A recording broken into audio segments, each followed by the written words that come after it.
안녕하세요 여러분. 또 다른 영상에 오신 것을 환영합니다. 공포 매니아입니다. 저는 여러분의 내레이터 혁입니다. 이야기를 더 많이 요청하셔서 오늘 밤 정말 무서운 이야기를 하나 준비했습니다. 온라인 포럼에서 여러가지 버전으로 공유되던 이야기라 이미 들어보신 분도 있겠지만 많은 분은 처음 접하실 거예요. 우리나라 사람들에게 강원도 강릉은 아주 익숙한 곳입니다. 도심 속에서 땀 흘려 일하다가 드디어 휴식을 취하려 할 때 강릉은 바로 코앞에 있는 완벽한 휴양지죠. 맛있는 음식, 끝없이 펼쳐진 동해, 바다, 그리고 시원한 파도 소리. 원래 그곳은 완전히 긴장을 풀고 모든 걸 잊을 수 있는 낙원이어야 합니다. 하지만 때때로 그 아름다운 해변은 당신이 떠날 준비가 되었더라도 당신을 붙잡아두는 기묘한 힘이 있습니다. 오늘 이 이야기는 진우라는 분이 들려준 것입니다. 몇 년 전 강릉으로 짧은 여행을 갔을 때 일어난 일인데 편안해야 할 신혼여행이 잃어버린 시간과 체크아웃하지 않은 손님에 대한 공포담이 되어버렸습니다. 끝까지 함께 해주세요. 언제나처럼 우리 문화적 관점에서 이 사건을 분석해 정확히 무슨 일이 일어난 것인지 파악해 볼 테니까요. 자, 불을 끄고 편안한 자세로 시작해 보겠습니다.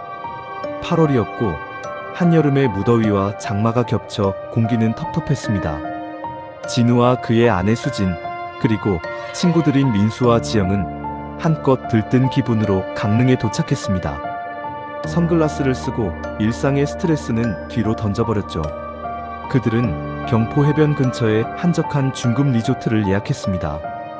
아주 화려한 대형 체인은 아니었지만 넓은 수영장과 바다 전망이 보이는 온라인 사진들은 기대감을 높이기에 충분했습니다. 로비에 도착하니 전형적인 야외 테라스 스타일 구조에 바다 내음과 젖은 나무 향이 풍겨왔습니다.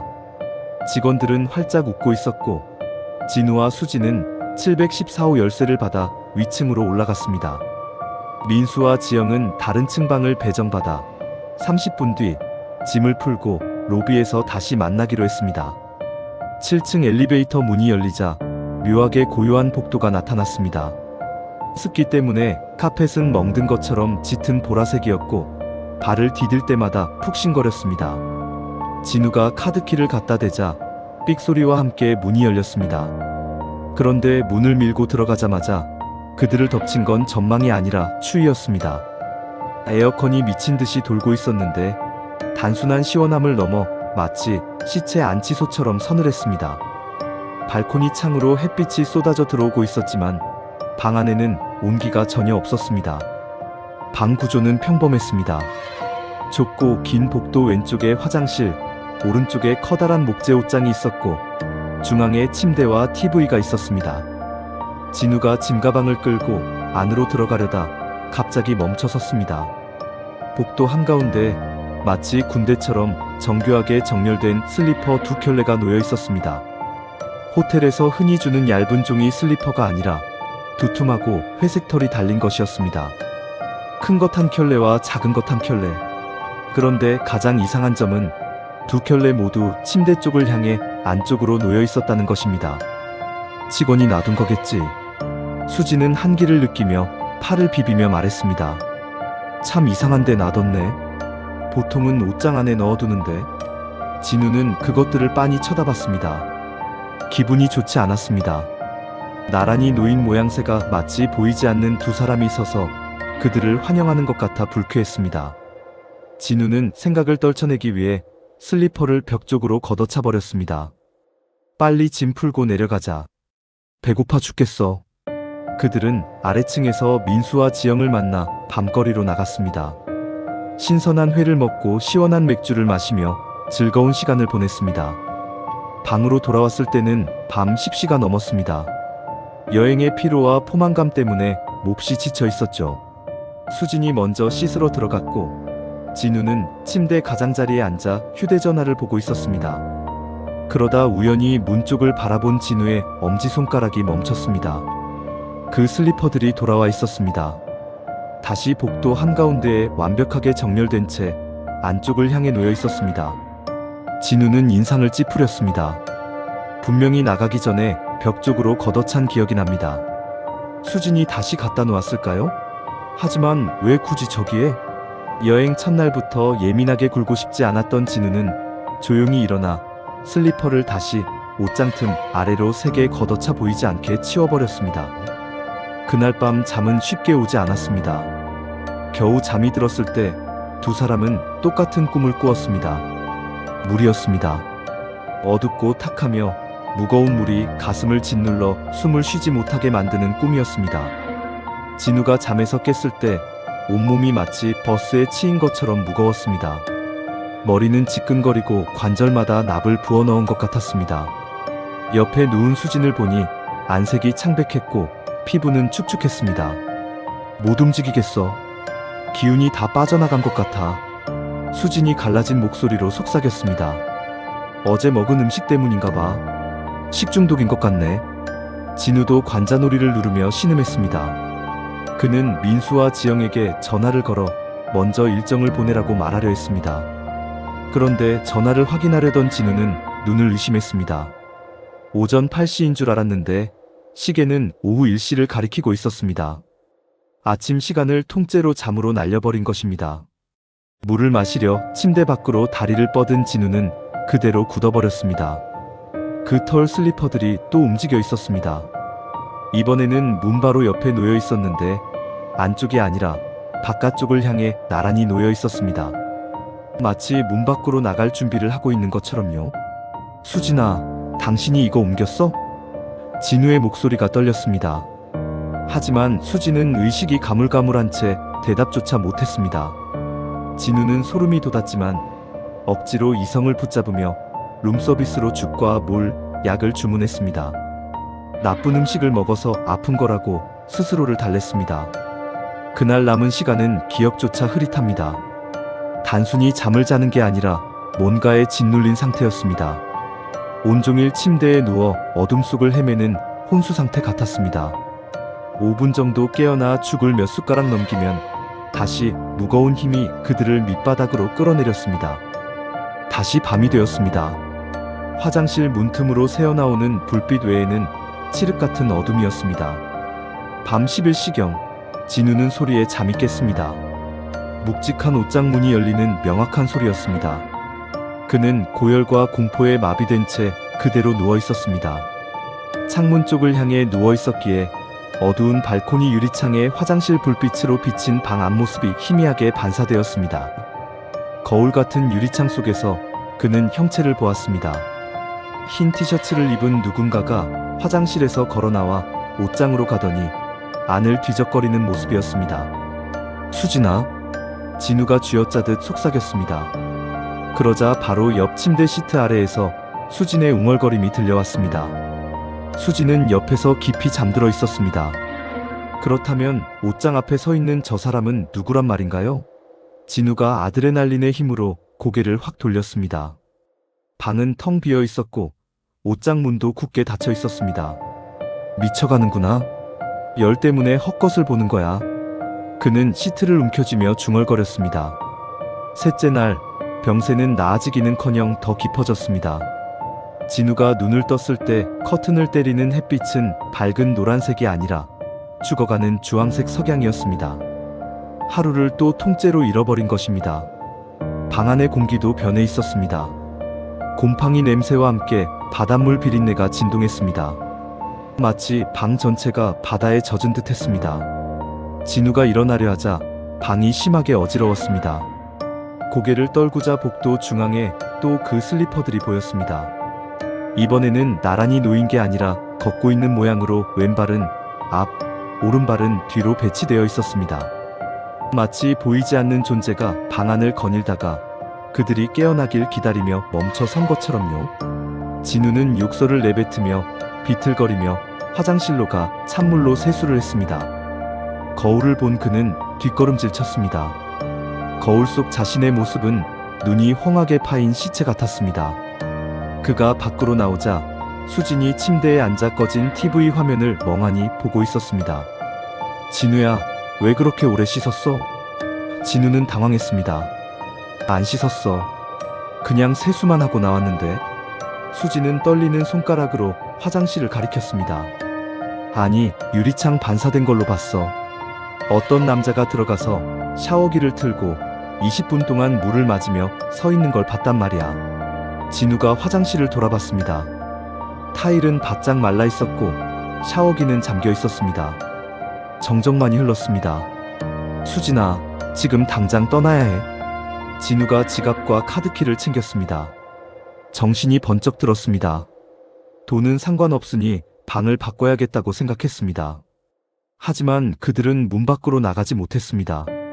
진우가 신발을 신으려 침대 끝에 앉는 순간 마치 물리적인 타격을 받은 것처럼 엄청난 피로감이 엄습했습니다.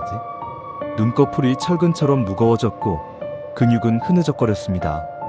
그는 그대로 매트리스 위로 쓰러져 깊은 어둠 속으로 빠져들었습니다. 한밤중에 깨어났을 때 진우는 가위 눌림을 경험했습니다. 정신은 깼는데 몸은 손가락 하나 까딱할 수 없었습니다. 가슴 위에 축축하고 무거운 무언가가 얹혀 갈비뼈가 으스러질 것 같았습니다. 그는 눈을 아래로 굴렸습니다. 그곳에 두 사람이 서 있었습니다. 남녀 한 쌍이 물에 흠뻑 젖은 흰 티셔츠를 입고 있었습니다. 그들의 피부는 회색빛으로 부어올랐고 뼈에서 살점이 종이처럼 벗겨지고 있었습니다. 그들은 말없이 천천히 침대 위로 기어 올라왔습니다. 매트리스가 그들의 무게로 푹 꺼졌습니다.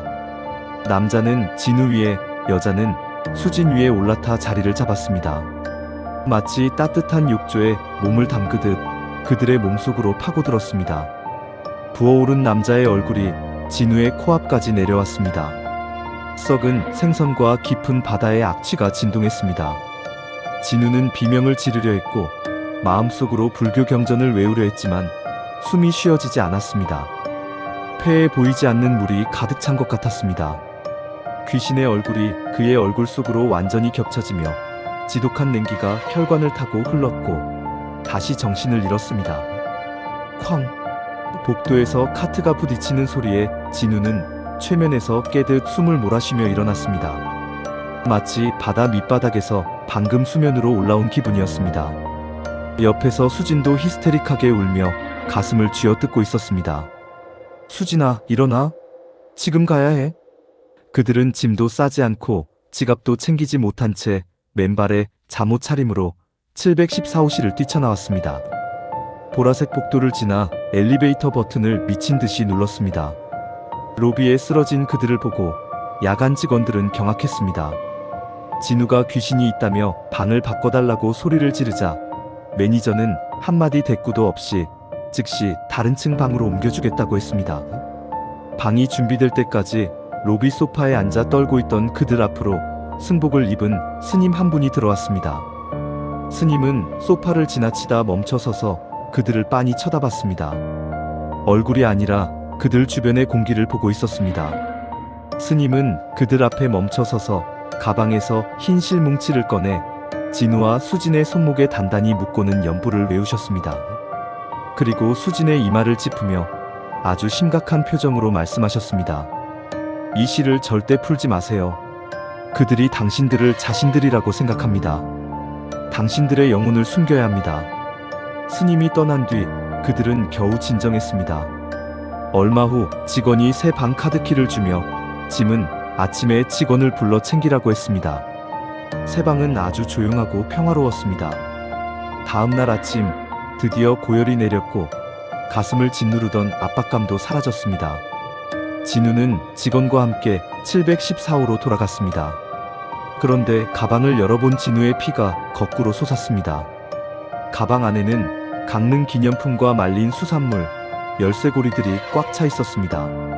수진아, 이거 봐. 우린 아무것도 안 샀잖아. 3일 동안 방 밖으로 나간 적이 없는데. 옆에 서 있던 직원이 당황한 기색으로 속삭였습니다. 손님, 왜 방에만 있었다고 하세요? 제가 어제도 그저께도 두 분 봤는데요. 두 분 다 흰 티셔츠를 입고 로봇처럼 뻣뻣하게 걸어 다니셨잖아요. 편의점에 가서 물건 사고 돌아오시는 거 제가 다 봤는데 말 한마디 안 하시더라고요. 진우와 수진은 서로를 쳐다봤습니다. 기념품 더미를 보며 그들은 깨달았습니다. 그동안의 피로감, 잃어버린 시간, 짓눌리는 느낌. 그들은 잠을 자고 있었던 게 아니라 몸을 빌려주고 있었던 것입니다. 그들은 즉시 체크아웃했습니다. 민수와 지영에게 연락해보니 친구들은 진우 부부가 여행 내내 자신들을 무시했다며 화가 나서 이미 떠난 뒤였습니다. 집으로 돌아온 지 몇 주 후 진우는 온라인에서 오래된 기사를 하나 발견했습니다. 3년 전 똑같은 리조트 714호실에 묵었던 젊은 커플이 해수욕을 하다 사고로 익사했다는 내용이었습니다. 기사에는 그들이 발견될 당시 흰 티셔츠를 입고 있었다고 적혀 있었습니다. 그들은 여행 중에 갑자기 세상을 떠났고 아직 떠날 준비가 되지 않았던 것입니다. 맛있는 것을 더 먹고 싶었고 푹신한 침대에서 자고 싶었고 휴가를 더 즐기고 싶었던 것입니다.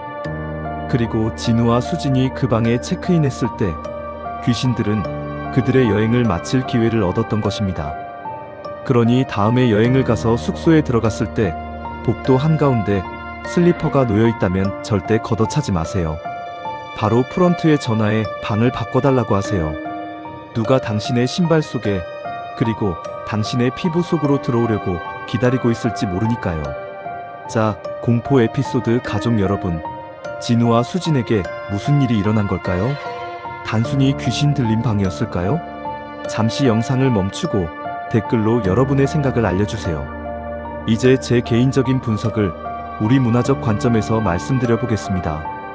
이 이야기는 사실 전형적인 귀신 들림 혼팅이라기보다는 탈사, 즉 몸을 빌린다는 의미의 현상에 가깝습니다. 전통적인 믿음에는 다양한 귀신의 종류가 있습니다.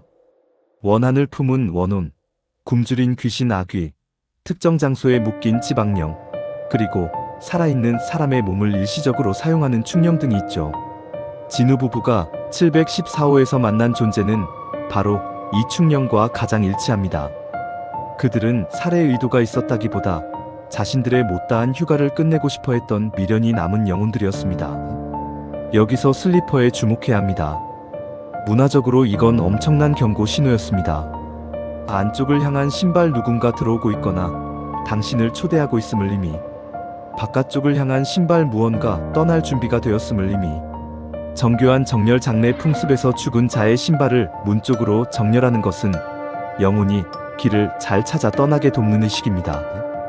따라서 호텔 슬리퍼가 일정한 간격으로 한 방향을 향해 놓여 있다는 건 무의식적으로 죽음의 의식을 재현하고 있는 셈이며 영혼에게는 비어있는 공간이자 초대장으로 보입니다.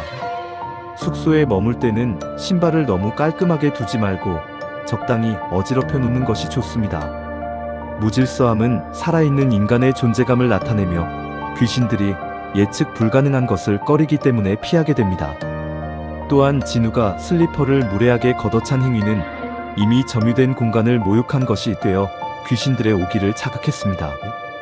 그래서 슬리퍼가 계속 돌아오며 자신들의 의지를 드러냈던 것입니다. 두 사람이 공유한 물꿈 역시 중요한 신호입니다. 우리 문화에서 공유된 꿈은 단순한 꿈이 아니라 영적 방문입니다. 특히 차가운 기운, 물, 잃어버린 시간이 결합하면 즉시 익사 귀신을 떠올리게 됩니다. 익사는 가장 고통스럽고 영적으로 좋지 않은 죽음 중 하나입니다. 폐에 음의 물질인 물이 가득 차고 엄청난 압력을 느끼며 서서히 죽기 때문에 그 영혼은 혼란스럽고 무거우며 운기와 순결에 집착하게 됩니다.